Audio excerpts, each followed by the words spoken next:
I walked away from her doorstep, the echo of her words ringing in my ears. She said she didn't feel anything for me, her voice flat, eyes distant, like I was a stranger she'd just met. My chest tightened as I replayed the moment, each step down the cracked sidewalk feeling heavier than the last. We'd spent months together, late-night talks, shared coffee runs, moments I thought meant something. But she was clear, and I wasn't going to beg. I told myself I'd move on, leave her behind, and let the ache fade with time. The city buzzed around me, indifferent, as I wandered aimlessly, trying to shake the weight of her rejection. By the time I reached my apartment, I'd convinced myself it was over. Days turned into weeks, and I buried myself in work, avoiding any place that reminded me of her. The diner we used to haunt, the park where we'd walk, those were off-limits now.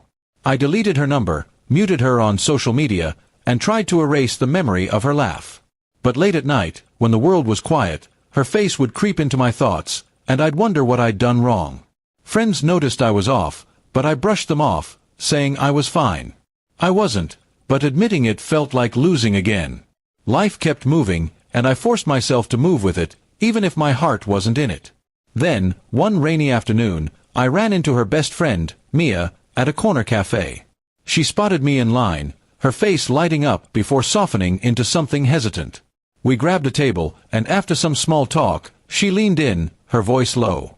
She didn't mean it, Mia said, her words hitting like a jolt. I froze, my coffee cup hovering mid-air.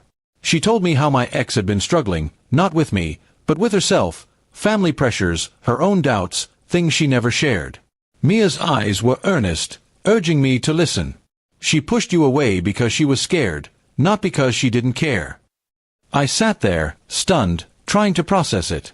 All this time, I'd thought I wasn't enough, that she'd seen something in me she couldn't love.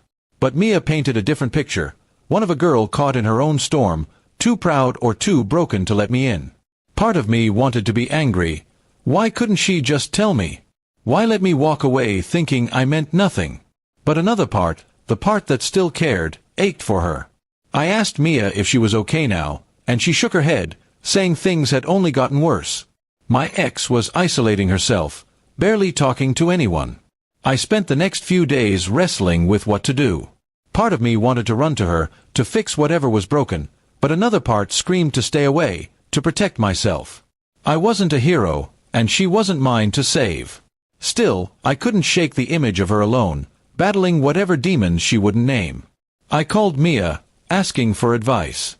She told me to tread carefully, reach out, but don't push.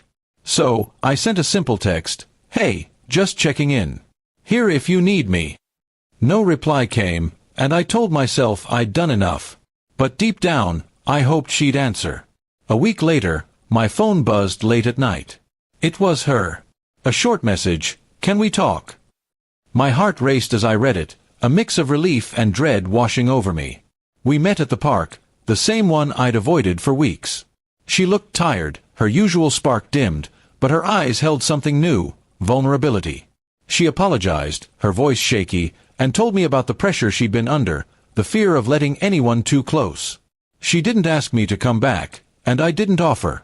But we talked, really talked, for the first time in months. We didn't fix everything that night. There were no grand promises or easy answers. She was still figuring herself out, and I was still healing from the hurt. But we agreed to stay in touch, to be honest, even if it was messy. As I walked home, the city felt a little less heavy. I didn't know where we'd end up, friends, strangers, or something else, but for the first time in a long time, I felt like I could breathe. Months later, we were still talking, not as lovers, but as two people trying to understand each other. Mia would check in occasionally, her grin wide when she saw us together, even just as friends. The pain of that day on her doorstep hadn't vanished, but it had softened, like a bruise fading over time. I learned that love, or whatever we had, wasn't about forcing things to fit. It was about showing up, even when it hurt, and letting go of what you couldn't control. And maybe, just maybe, that was enough.